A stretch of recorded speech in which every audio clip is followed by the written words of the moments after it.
sudah menyiapkan kue dan souvenir untuk dibawa Adi ke sekolah dan dibagi-bagikannya ke teman sekelas Adi.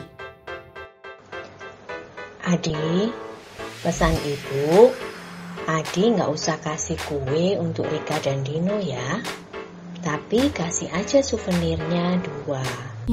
Kenapa Bu? Rika nggak suka kue. Waktu itu ibu dengar ibunya Rika dan Dino bicara begitu. Oke deh Bu, makasih ya Bu. Adi berangkat dulu kalau begitu. Di kelas, Adi membagi-bagikan kue dan souvenir. Saat tiba giliran Rika dan Dino, Adi diam sebentar untuk berpikir. Lalu, dia pun menyerahkan kue dan souvenir kepada Rika dan Dino. Pembagian selesai, semua senang. Lalu mereka pun pulang.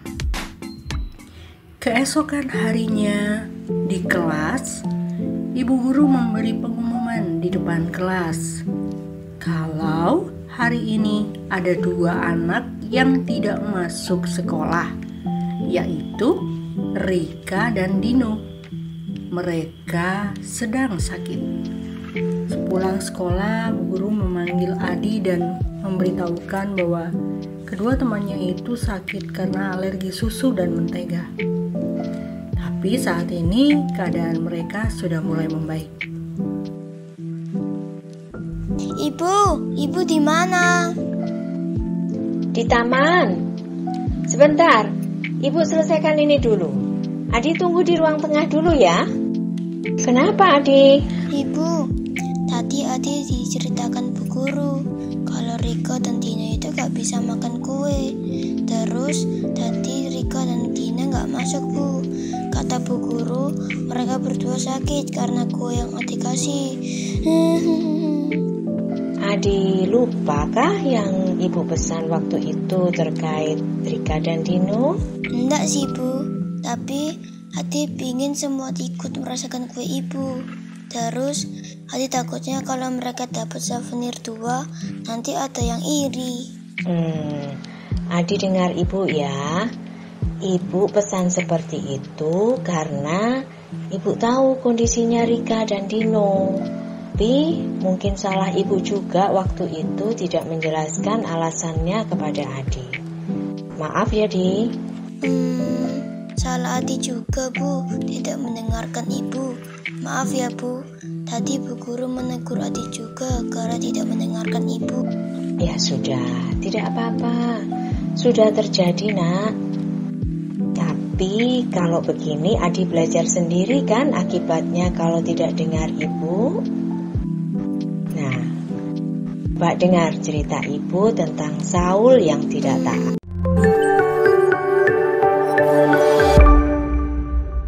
Halo teman-teman, jumpa lagi dengan saya GP Kainama di Jumat Ceria.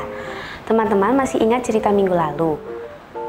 Ya betul, bangsa Israel minta kepada Samuel untuk diberikan seorang raja dan akhirnya Saul diurapi menjadi raja Israel.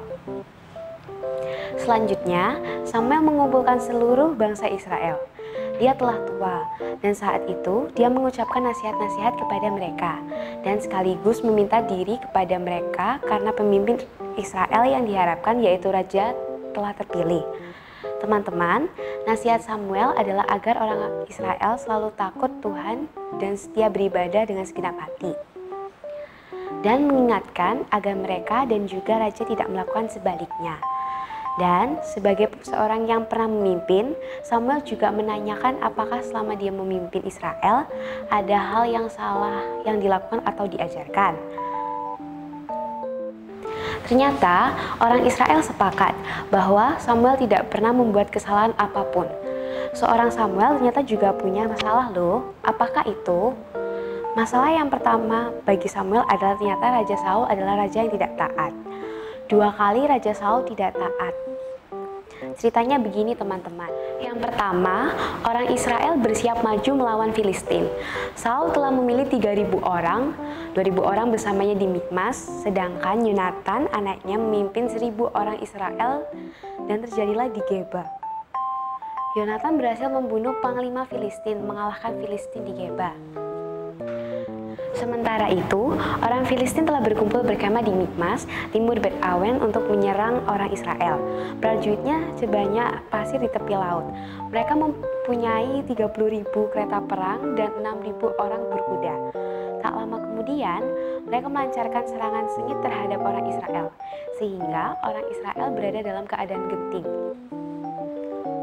Saul masih di Gilgal, dan rakyat yang mengikutinya gemetar ketakutan. Teman-teman, disinilah terjadi suatu peristiwa. Samuel telah berpesan agar menunggunya 7 hari di Gilgal untuk mempersembahkan korban. Tetapi orang Israel resah karena Samuel tidak kunjung datang. Sedang tentara Filistin semakin menakutkan bagi mereka. Melihat itu, Saul mengambil tindakan. Dia melakukan pembakaran persembahan korban itu. Dan setelah selesai, Samuel datang dan tampak Samuel kecewa. Bahkan Samuel mengatakan bahwa tindakan Saul itu salah, karena pada zaman itu hanya seorang imam yang boleh melakukan pembakaran. Sehingga Samuel harus mengatakan kepada Raja Saul bahwa dia pasti akan digantikan oleh raja lain. Bahkan anak-anaknya tidak akan mungkin menjadi raja. Semua karena pelanggaran diperbuatnya. Saul terkejut, tapi dia tidak bisa berbuat apapun. Teman-teman, ketidaktaatan yang kedua adalah saat itu orang Israel dan Saul akan menghadapi orang Amalek. Melalui Samuel, mereka diperintahkan untuk menumpas semua orang, laki-laki atau perempuan, besar atau kecil, tua atau muda, juga menumpas kambing domba, lembu, dan semua kepunyaan Amalek. Semua itu dilakukan karena orang Amalek menghalangi orang Israel ketika keluar dari Mesir. Tapi, apa yang terjadi? Saul tidak taat. Kambing, domba, lembu yang terbaik menurutnya dibawa pulang. Hal ini sangat membuat Tuhan marah. Tuhan sampai berfirman melalui Samuel mengatakan bahwa Tuhan menyesal mengangkat Saul menjadi raja. Samuel pun kembali menegur Saul atas ketidaktaatannya itu. Tapi Saul membela diri. Dia beralasan membawa yang terbaik agar bisa menjadi korban bakaran bagi Tuhan. Samuel tetap mengungkapkan bahwa apa yang difirmankan Tuhan itu yang harus dilakukan. Maka menyesallah Saul dan mohon ampun, tetapi sudah sia-sia. Dan roh Tuhan pun pergi dari Saul karena Tuhan sudah menyesal dan marah karena pelanggaran Saul. Kedua masalah itu membuat Samuel kecewa, sangat kecewa. Teman-teman, untuk menyelesaikan masalah dengan kekecewaannya, Tuhan berfirman pada Samuel untuk mempersiapkan raja baru. Kali ini, raja yang dipilih Tuhan sendiri.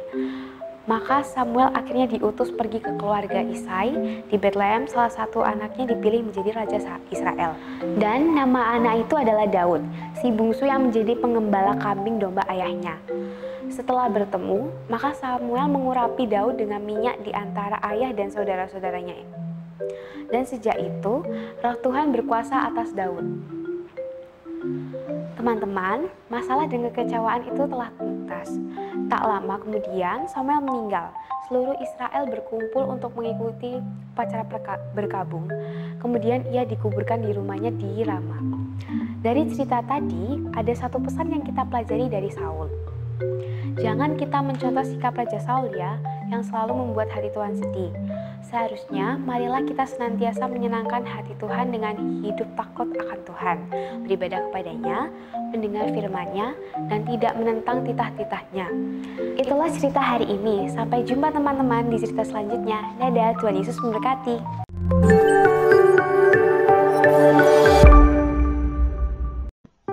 Shalom adik-adik, jumpa lagi di Pengetahuan episode 19. Yuk kita sama-sama belajar tentang istilah-istilah pada episode kali ini. Simak baik-baik ya. Nah adik-adik, istilah pertama yang akan kita pelajari yaitu sangkakala. Sangkakala atau shofar adalah instrumen penting dalam agama dan tradisi bangsa Yahudi nih adik-adik. Alat musik tiup ini biasanya terbuat dari tanduk binatang, seperti tanduk domba, tanduk rusa, dan juga lembu. Yang selanjutnya ada tabung tanduk. Nah, adik-adik, tabung tanduk adalah tempat menyimpan minyak untuk upacara pengurapan. Biasanya, tabung tanduk ini terbuat dari tanduk hewan. Selanjutnya, ada istilah saksi. Saksi adalah orang yang dapat memberikan keterangan tentang sesuatu yang mereka lihat dan mereka dengar dengan sendiri. Nah, adik-adik, yang keempat yaitu diurapi. Diurapi adalah dikuduskan atau dijadikan suci untuk dipersembahkan kepada Tuhan dengan mengoleskan minyak di atas kepala. Nah, adik-adik, yang selanjutnya, kelima adalah titah Tuhan. Istilah titah Tuhan sama dengan perintah Tuhan. Nah, perintah Tuhan adalah hukum dasar umat perjanjian. Contohnya adalah 10 perintah Tuhan yang diturunkan kepada Nabi Musa untuk ditaati oleh orang-orang Israel. Nah, istilah yang terakhir ada korban bakaran.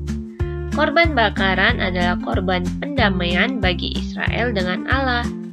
Pada waktu itu yang dijadikan korban bakaran biasanya adalah hewan domba yang gemuk.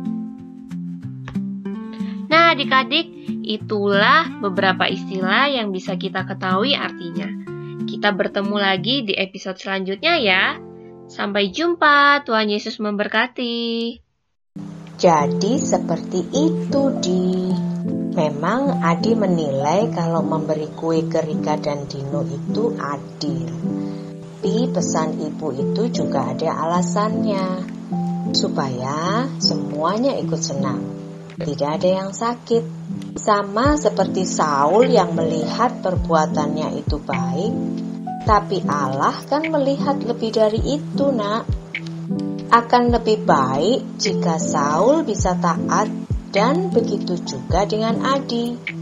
Akan lebih baik kalau Adi dengar pesan ibu. Taat itu perintah Allah. Iya Bu, Adi belajar untuk lebih taat lagi. Ntar anak ibu nih. Lalu Adi mau apa sekarang? Mau berkunjung ke rumah Rika dan Dino? Enggak Bu, Adi telepon mereka saja. Adi masih belum siap ketemu Rika dan Dino. Oke Bu, terima kasih ya. Ya sudah. Ibu ambilkan HP ibu dulu ya.